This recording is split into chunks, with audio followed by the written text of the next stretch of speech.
been a minute. It's been a little while, hasn't it? All right. Today we're going to be talking about Amelia Earhart. Now, if you look her up on Bing search, it'll say Amelia Earhart, author. Yeah, she wrote some stuff, but what is she known for?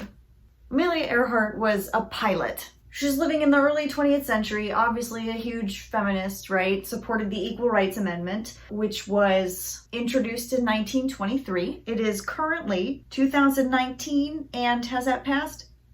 Nope. Cool. She's like, I'm a feminist, so I don't know what I want to do with my life, but I know that I want to go into a male-dominated field.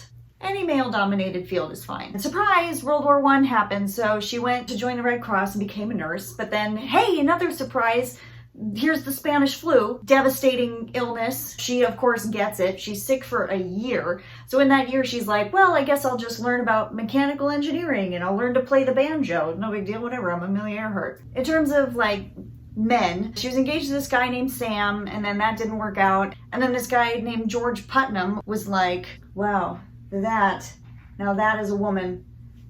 Will you marry me? And Amelia was like, you know, I really don't think I'm the Marian type. It doesn't appeal to me. He proposed to her 6 times total before she reluctantly agreed to get married, refused to take his name, which was like never done back then. After she agreed to marry George, she said, you can sleep with other women and I am gonna sleep with other dudes. She set all sorts of records. She was the first woman to fly across the Atlantic, and then the first woman to fly across the Atlantic by herself. And before she did it by herself, she did it with this other dude, and everybody was like, she's so awesome. I want to be just like her. So she became a celebrity who had like clothing lines and, you know, sponsorships with clothing lines.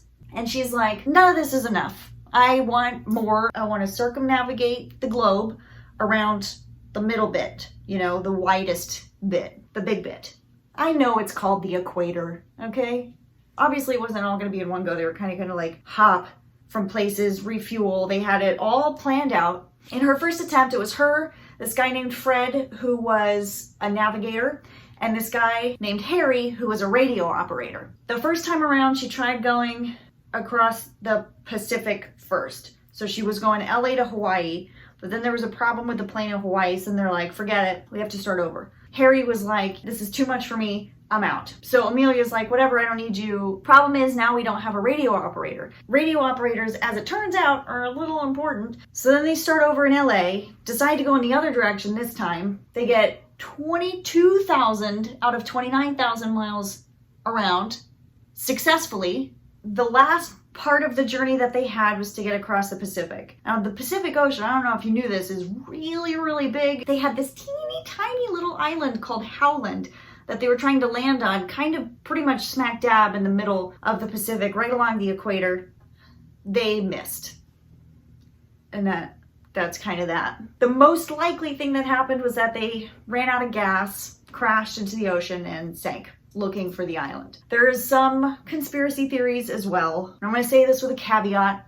They're probably not true. However, some people think that they landed on this other island named Nikumaroro Island, which had been uninhabited for like 40 years. And as they were looking on the island, they were like, this shows signs of recent habitation, but they couldn't actually find any signs of any wreckage.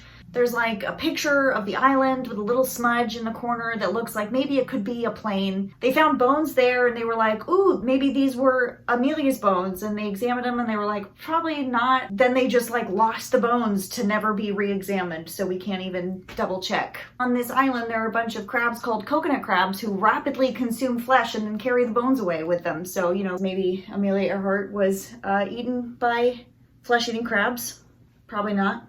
There's another theory that it was captured by the Japanese, which is just stupid because the Japanese helped the US look for her crashed plane. People are still looking though. The guy who found the wreckage of the Titanic, Robert Ballard, literally just a few months before this video was posted, funded another expedition to go try to find her wreckage. I haven't decided what our next video is going to be about, so subscribe to find out.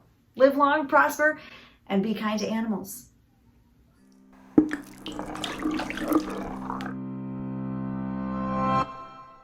Don't be afraid to go out there and reach new heights, pun intended, because she said it.